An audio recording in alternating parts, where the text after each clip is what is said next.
You're listening to West Coast Water Justice, where we talk about water in the Western United States. I'm your host, Natalie Kilmer. Today we're interviewing Dr. Cutcha Rising Baldy. I'll let you introduce yourself. I am Dr. Cutcha Rising Baldy. I am an associate professor and department chair of Native American Studies at Humboldt State University. I'm also Hoopa, Yurok, and Karuk, and enrolled in the Hoopa Valley Tribe. The first question I have is about the Klamath dam removals and why it's important to remove the dams. Native people always see things as really interconnected, and I don't think that building dams was done in a way that really thought about the connection between the health of water and rivers and everything, the entirety of the ecosystem.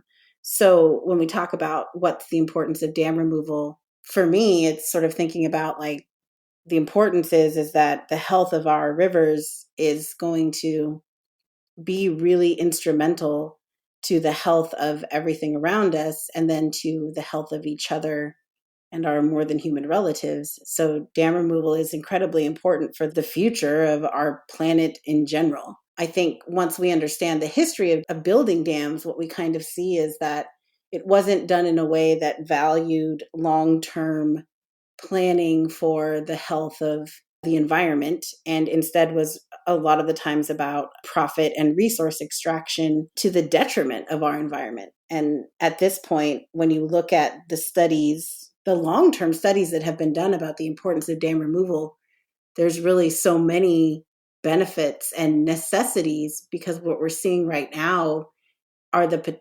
potential climate collapses of things like the salmon population and even things that are going on in our oceans with seaweed, or the ways in which our mussels or our marine life is reacting, all the way to the health of ecosystems, the ways that trees grow, the ways that soil acts, and then even the health of like our own peoples. So dam removal to me is the only way to move forward. And I can't say enough about how important it's going to be to so many things to watch the dams come down. How important is the dam removal to the tribes in the river basin?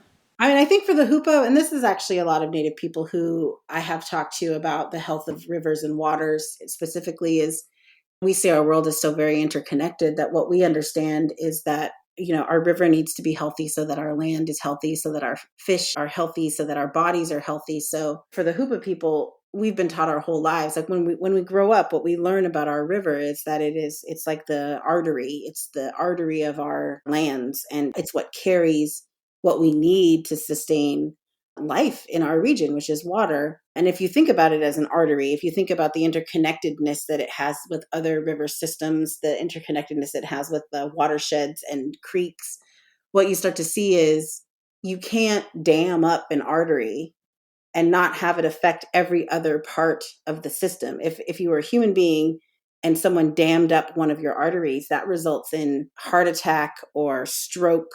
It's really detrimental to the entirety of your system. It's the same thing with our rivers. So what we learn in Hoopa is when we look at the health of the river, that's going to tell us about the health of everything else, the ecosystem in general. So we have to have a healthy river to have healthy life that, is able to sustain itself. And I think that when the Hoopa people think about that, they're not thinking about just human beings in the sense of like, Homo sapien human beings. They're saying all of the more than human relatives, everything in our environment is dependent upon these river systems being able to act in a way that actually is protective, interactive, and feeds the rest of the systems. I think understanding that is really important, like seeing this grander, bigger connection between what you're doing on the river to everything else. We don't treat our river as independent of everybody else's river, but we think about the ways in which what we're caring for is really going to feed into what's happening down at the mouth of the rivers, then what happens in the oceans, then what happens in the mountains, and then what happens to all of these sorts of ways that these species are interconnected.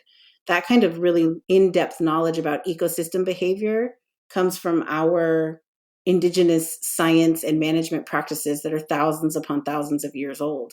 When we talk about the importance of dam removal, we are thinking about it in the context of understanding that we want all beings, all life to be able to thrive in a way that necessitates us caring for each other. And that to me is what we've been taught as Hoopa people, so that when we look at the dam and we see the way it makes our rivers suffer, I think it makes it pretty clear to us that we have a responsibility as human beings to not make that kind of impact in the first place, but then also to make sure we fix these issues. And I think dams have always been a really big issue that has prevented us from seeing an ecosystem thrive the way it's supposed to, so that we can all have clean water, have clean air, have access to, the things that we need to live in a good way. That's what we say in Hoopa, like to live in a good way.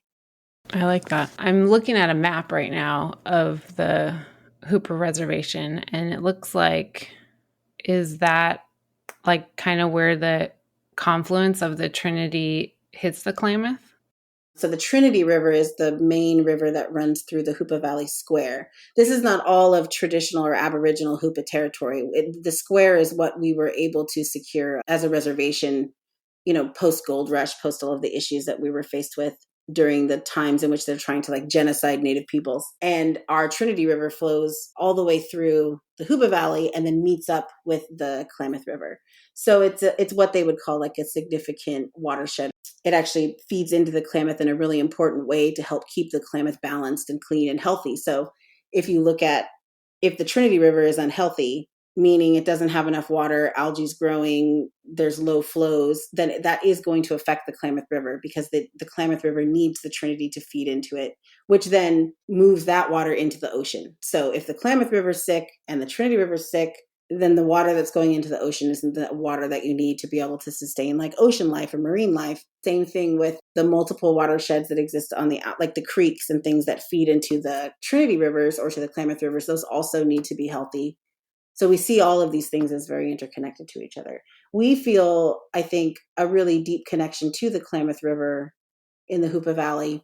One, because of how integral, the Trinity River is to it, but also because historically we would have traveled along these rivers to meet each other, to go to various dances and ceremonies, to have meetings and to intermarry. There's actually a story from my family of my great-great-grandmother coming from Karuk country. She would have gone along the Klamath River to the Trinity River to come into Hupa. So another thing that people really talk about is the ways in which our travel routes were also determined by rivers. We traveled a lot along the rivers. We traded a lot along the rivers. I've heard scholars compare the rivers to super highways, because you could get from one place to another pretty quickly. And especially when you know the river really well, you can travel pretty quickly through the river. And so it connected us across borders and communities. It required us to develop a lot of nation-to-nation relationships between tribes and to negotiate spaces and to think about the fluidity of our borders or how we move through spaces, because the rivers crossed borders. And so we had to think really internationally. We had to think across borders in the way that we understood what we were doing. People wouldn't say, oh, we're going to dam up our river, or we're going to pour a bunch of things into it and it's just going to go downriver and no big deal. We thought about if what we're doing to our creeks and rivers affect downriver or upriver, then that is really important. So we can't just make decisions as if we're only being affected by this one area that we are mainly living around or working in. And I think that that's an important way to think. We were always thinking about what we do here is going to affect the ability of the salmon to grow in the Klamath. It's going to affect how people understand what's going on with the creeks. It's going to affect upriver, the ways that people are doing things in their area with their forests. We really saw this interconnectivity as we traveled along these rivers and built interconnections with each other. That makes sense. Just even looking at the map, it looks like the Aboriginal territories encompass a huge area in comparison to the reservation. Obviously, you'd be thinking about the whole picture. So when you're talking about upriver on the Hoopa, is the diversions, are those upriver on the Trinity or from the reservation? Kind of depends which river we're talking about. So we'll say that something's upriver, where we might be talking about the Klamath River, or if we say upriver, we might be talking about the Trinity River. Because we don't do north, south, east, west. Actually, our directions are upriver, downriver, toward the river, and from the river. And so we really kind of anchor our view of the world around our river and our water. And I always tell people, I don't constitute it as worldview. What's your worldview? We actually had a water view. How does the water view us? And how do we understand the ways in which we are in relationship and negotiating space through water? So it's like upriver, downriver, toward the river, and from the river. And I think that the diversions on the Trinity River primarily happen around the sort of what is now like the Lewiston area, very near kind of like Redding, Shasta, like over in that direction. That's where we're getting most of the diversion from the Trinity River because of that dam. So the Lewiston Dam kind of takes most of our water. They use it for multiple things. A lot of it is to feed lakes, so recreation purposes, and then farming, agriculture. They use that throughout the Central Valley to kind of like support agriculture. There's several other dams that are present on the Klamath River, which runs along, I'm using my hands, you can't see me, but it sort of runs this way. And then the Trinity runs into it. So I think when you're talking about like, where is the diversions, I think they come from all these multiple areas. Like there's dams on the Klamath, there's a dam on the Trinity, and all of that leads to diversion problems because even if, let's say, we didn't have a dam on the Klamath River, if we maintain the dam on the Trinity River is still not feeding into the Klamath the way that it should be at various times throughout the year. So that still affects the health of the Klamath River's water. So all these things are very connected to each other. Where the dam is one thing, but the fact that there are dams is going to affect every other river system because they are interconnected together. Can you share a little bit about how the Trinity and Klamath River ecosystems changed after colonization? And how was your ancestors' experience different from yours? It's really interesting because I grew up, and I don't remember it specifically, but I remember learning and talking to people about the way they talk about the river and the fish is really that you used to be able to, like the fish during the spawning season and when the salmon were returning to the Trinity River there were so many of them. They say that you could walk along the backs of the salmon across the river if you wanted to. It was so full of salmon, and that it was such a really vibrant and community-based time. There was a lot of fishing that was happening, and elders always had access to fish, and young people always had access to salmon. And it was really like a way of bringing community together. I grew up learning about salmon, and I remember my dad, when I was really young, teaching me how to fillet fish and how to get a fish and care for it so that you could have it ready to eat. And we were always praying for the salmon, praying for the water. It was part of our world renewal ceremonies to sort of pray and make sure that the water was going to be healthy, that the salmon were going to be safe, that everything would return. And so I think that there was a lot of community and care that was built into how we cared for each other because we had this access to our fish, which is such an important part of who we are. This was always the case prior to colonization, but I think we had been through so much where people tried to prevent us from being able to access our indigenous foods. It's like a tool of colonization to separate indigenous peoples from their foods. There's something about the sort of connection that we have that they wanted to break, in order to try to assimilate us or destroy us. And they really did. I mean, even in the gold rush, one of the things that they did, aside from trying to sort of out and out genocide Native peoples, was they are also attempting an ecocide of our more than human relatives of our natural resources. And so the salmon are affected during the gold rush in this way of being overfished, overharvested. There's pictures you can see of people posing with thousands of dead fish just on the shores that they're catching. You have people who immediately start running canneries and all these kinds of things, and so trying to make money off of our fish. And you see an over-harvesting and an overfishing in multiple areas, especially like in the San Francisco Bay Area. They talk about them, harvesting the salmon to the point of extinction in the Bay Area and the ways in which salmon has had to recover. They do the same thing in our region in the gold rush. They really try to take as much as possible. The gold rush is an environmental destruction, just as at the same time that they're trying to commit this genocide against Native peoples. And I think that we then come out of that, and despite the fact that they tried to destroy this area, they tried to destroy the land, they tried to destroy the people, we still have this connection, and we still have a land and a river and an area that cares for us and provides us the things that we need. And our connection to food, our connection to salmon has been a big part of that.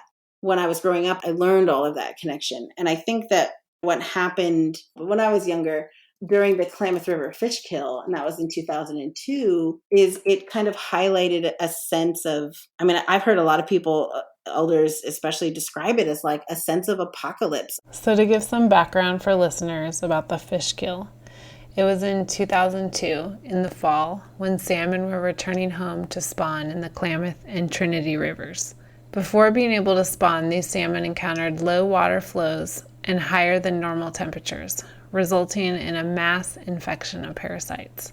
Over 34,000 adult fall Chinook salmon were found dead along the shores of the Klamath River. If you were going to imagine what the end of the world looked like, you would imagine thousands upon thousands of dead fish on the shores of the Klamath River, right? You would imagine a fish kill of such epic proportions that, I mean, you would walk out and all you would see were carcasses of fish. At that point, how do you see a future when the world itself is in such disarray and imbalance that these fish could die? Weirdly, the fish kill, I think, in a way, we felt a sense of responsibility for it, even though it had nothing to do with tribal peoples. It was because of the policy of the government. It was because of the policies of agencies that valued the seizure of water for, uses like recreational purposes over the life of the salmon that resulted in this like really horrific, essentially like massacre of fish.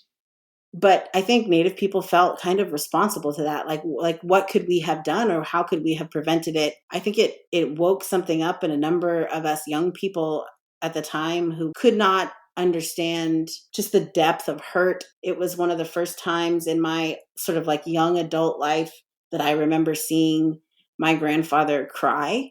He was a very strong, like stolid man, but he was crying because it was a reminder that the current policies and laws don't actually protect us and actually really devalue us enough that they would allow something like this to happen. I think as a result of that, you saw an awakening of people who no longer were going to wait or ask for what needed to happen on these rivers, but instead a sense of like urgency that if this ecosystem is faltering in this way, if it's so unbalanced, then we have to do something. And that type of strength and resiliency, that comes from like a really long time of like what we've had to put up with from the first invasion contact all the way through the gold rush, all the way through all these other rushes, the timber rush and the mineral rush and all the things they've tried to, the boarding schools, like everything that comes up.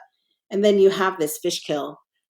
I think that we were really clear, like we had to be the ones that were the voices for the salmon. We had to be the ones that fought for our more than human relatives. Salmon had always been there for us. It had always cared for us.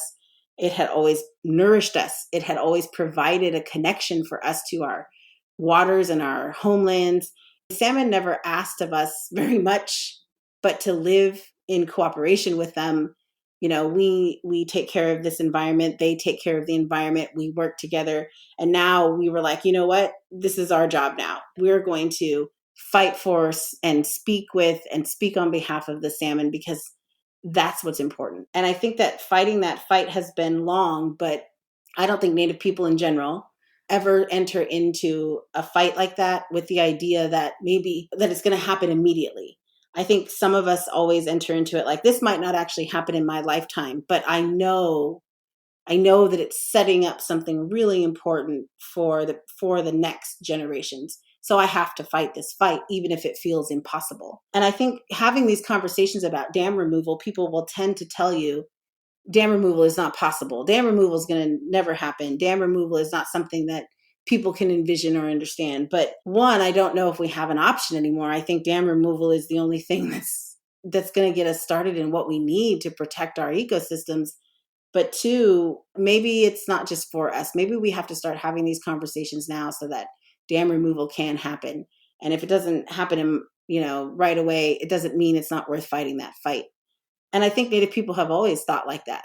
People will tell them, you're up against too many things. You're up against a whole governmental system that is not designed to protect you or your ecosystem or your life, or we are still debating at a national level if there's climate change. I feel like the whole system's not set up to do that, but that doesn't mean that Native people aren't going to fight and they're not going to be there to stand up for what needs to happen, especially when it comes to the health of our earth and our salmon and our lands. And I think that's something that has been instilled in Hoopa from the very beginning.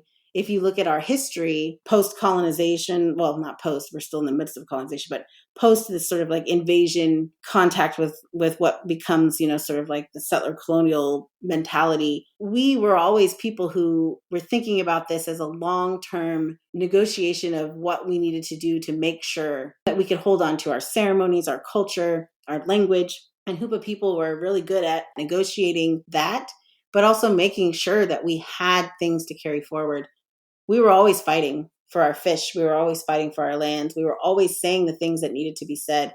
We come from such a long line of people who were like, we're not going to stop. We're not going to just sort of fold over and say, nope, this is the end of Hoopa people. Instead, we're going to always, always make sure that we are maintaining our sovereignty, our self-determination. We did that all the time. And whether that be court cases or the refusal of us to move, they tried to remove us in the 1800s from our valley, and we refused to go.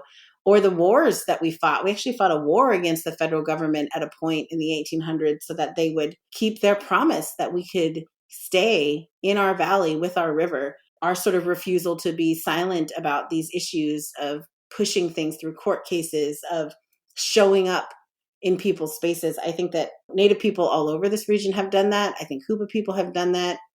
I think we've maintained and understood that as part of what needs to happen, our resistance is an important part of how we're going to make sure that this earth is healthy enough that we can build better futures. And I think holding steadfastly to those beliefs, we're starting to see on a bigger scale that Native people are a really important part of how we're going to build climate resiliency. We have so much and such a long-term knowledge of this place that we are going to be able to build something that will help us to become climate resilient in a way that actually matters so that we can be here for the next thousands upon thousands of generations. And I think coming full circle in that way has been an important demonstration of why we kept fighting so hard, why we pushed forward things that I think sometimes people would say, that's not going to be possible. Well, we tried it anyway, and we're still pushing for dam removal, even if people don't think it could be possible.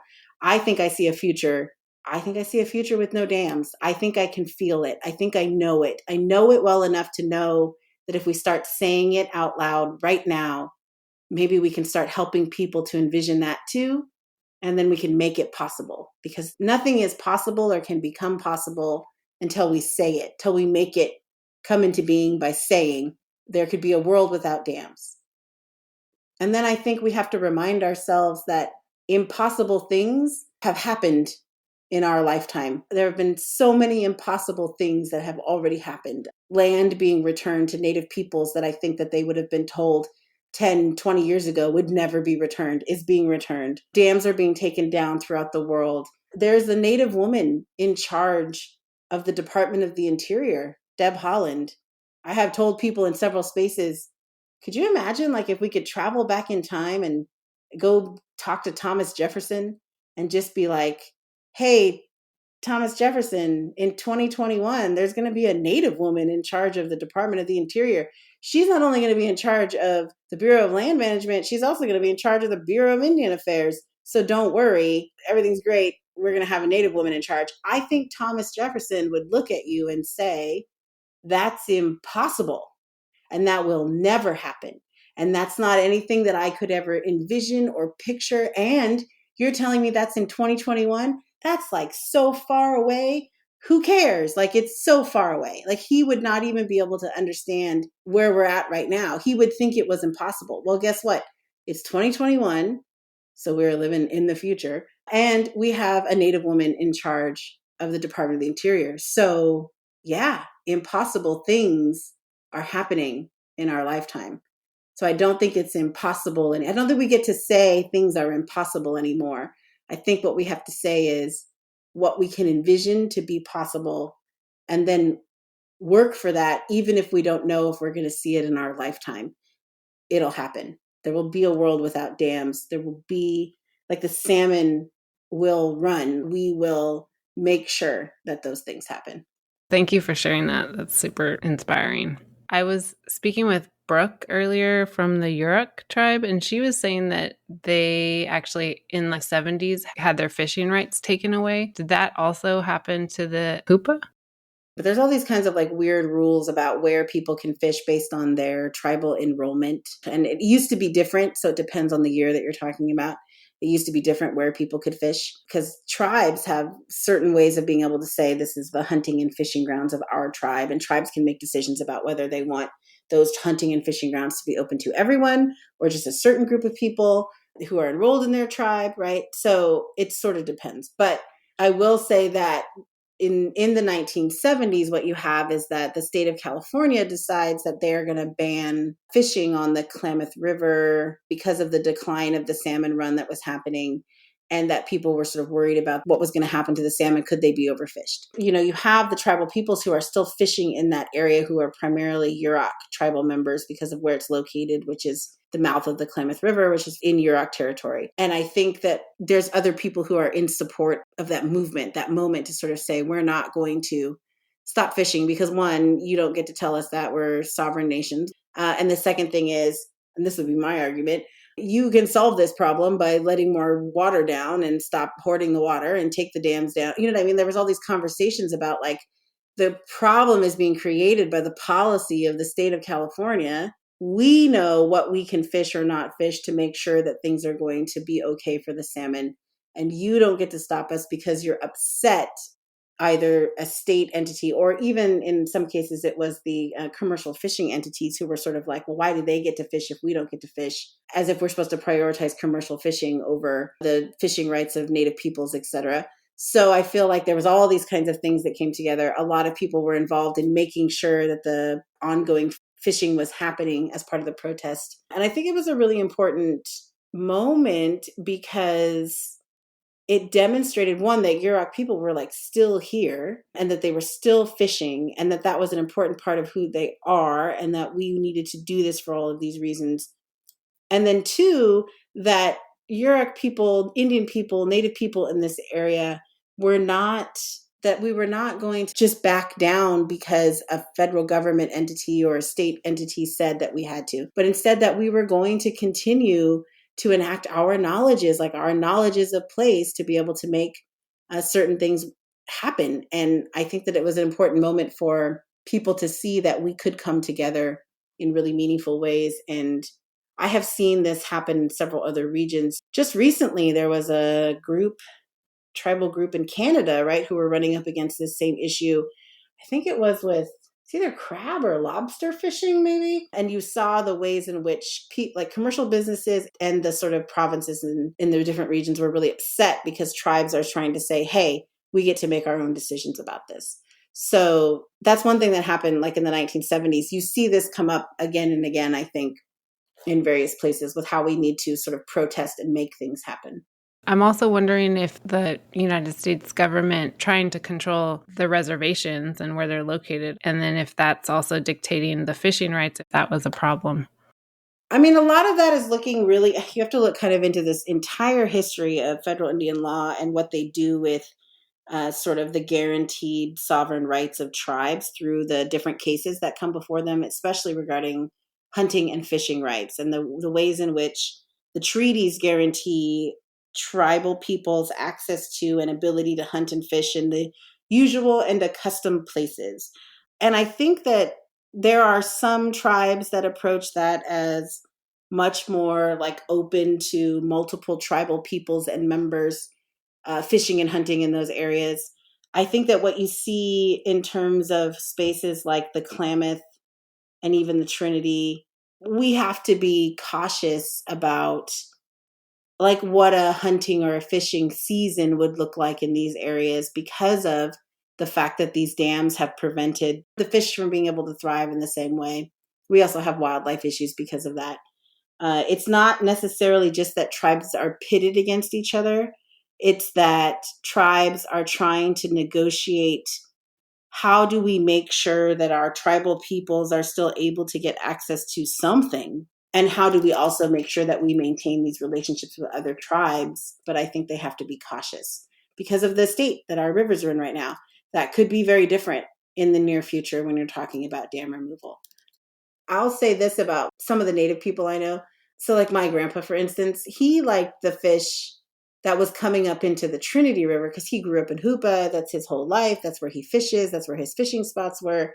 So he would tell you that the Hoopa Trinity fish are better fish by the time they get into our river than the ones that are just coming out of the mouth, because he likes the way they taste better. Their meat is a little bit different because they've traveled the whole rest of the way up the Klamath and they've come back into the Trinity River. So he has like a preference. I think some of us have preferences in that way. So some people would be like, oh yeah, like the Yuroks love to fish the mouth of the Klamath River, but we like to fish this part of the Trinity River. We like to fish this part of this river because that's where we get our best fish from.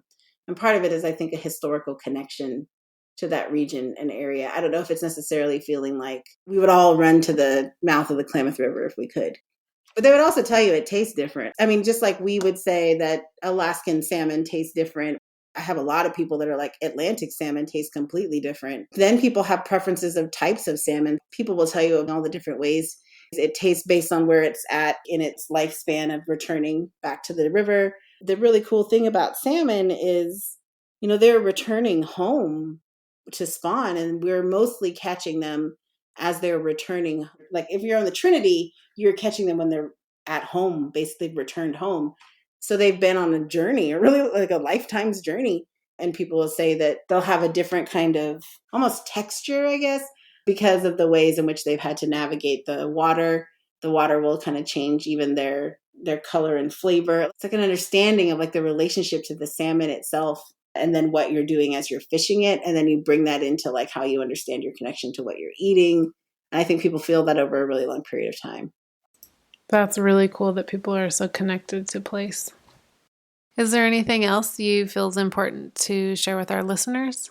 There's been a lot of really awesome studies that have been done lately by like sociologists about how we understand the interconnection between like health and wellness and mental health of peoples and communities, and then what's happening with the environment and environmental justice. I just like to remind people, a lot of times people will think that this argument about protecting salmon comes down to, they always say it's fish or food, right? It's, are you protecting the salmon? Are you protecting the farmers and the food and the agriculture? It's fish or farmers, fish or farmers. And I don't think it is that. I think when we look at the interconnection between what happens in regions like ours, like Hupa, you're talking about a region that there are some periods of time where we can't go into our water. Just a couple weeks ago, we found out that a dog had died because of drinking water from the Trinity River. And they did the tests and determined that, the blue-green algae is growing in the river again. What that means is they, highly recommend that people don't go into the river, but also that especially children and pets, because they will drink the water if they're swimming around, that sort of thing. So what does it mean that you live in a place where periodically you can't touch, drink, or be around your water? What does it mean that then you notice the sort of unhealthiness of that river as it flows through? What does that mean as you watch as the salmon populations dwindle? We see a connection between the mental health of our people, especially our young people, and then what's happening in the environment. So I don't want people to just think about this as an environmental justice issue. I want them to understand that environmental justice issues are also about the health and well-being of young people and elders in our community. What does it mean to exist in a place where you could feel like a great sense of sort of hopelessness? What you see is a sick river, and then you feel like, well, does that mean that everything's sick, and am I sick, and how do I take care of myself? I can't drink my own water. I can't go swimming. I can't get fish and feed it to my community. I can't eat my own fish, right? So that disconnection can exacerbate a number of really big issues that plague our communities. And we think of Native people, I mean, when we talk about them through scholarship or research, you talk about how Native people are often called the miner's canary. So what's happening in our communities is demonstrative of what's about to happen. When you talk about the potentiality of climate collapse, what does it look like that, right now we're seeing really horrible things happen with our climate? We're noticing changes that are not beneficial. We're like wondering what that means. Well, Native people have been living in a situation where people have prioritized corporate interests, business interests, capitalistic interests over everything. And what you're seeing now is what happens when you do that. And what you're seeing is climate collapse in real time. And I think that's what we're trying to demonstrate for people is like, this is going to matter. Even if you don't feel like it matters to you right now, it's going to matter to you. Because if they're willing to collapse the climate of the rivers that run through our region, they will keep doing that. It will keep taking and taking and taking. And more ecosystems are going to collapse because we have to change the way that we approach what we do. And if we don't, it affects our young people. You start to see increases in attempted suicide, depression, diabetes, right? Like long-term illnesses and sicknesses. These sociologists and studies have been able to connect to what's happening in our environment. So think about it all as so very interconnected. It's why I admire Indian people. They're trying so hard to maintain and connect that even when they see these things happening, they're also trying to push back and make changes. So I want people to remember that. Like, this is something that is going to affect everyone eventually. But also we're watching in real time as the policy is allowing people to like suffer and have really, really horrific effects happen in their communities. And then they're basically saying, well, growing almonds is more important than your young people who can't go in the water. Growing this crop that's going to make us money is more important than the health of this river, which determines the health of entire ecosystems and communities. And I just want to remind people of that. We are fighting this fight not just because we want fish. We're fighting this fight because it's telling us that we have to keep this part of our ecosystem healthy. We don't want to see the downfall. And we also know that there's a connection between being able to have clean and healthy rivers, and then you have people who are also healthy and happy and able to do the things that they're supposed to do. I just feel like it's a no-brainer to say that we should all want a world where everyone can drink the water and everyone can taste the fish and the berries and the things that the earth provides for us, and where everyone can breathe. And I don't think that that's asking for too much. And that's going to be the result of dam removal. That's going to be the world that we're creating. And to me, that's a no-brainer. All the things that you can tell me are the reasons we have to have dams are things that I can pinpoint and problem solve with other things that we could do, other priorities we could set. But if we don't prioritize the health of our rivers, there's only so many rivers. There's only so many watersheds. There's only so much fresh water. There's only so much that we can do. And I feel like that needs to be the priority over anything else. It's time for us to step up.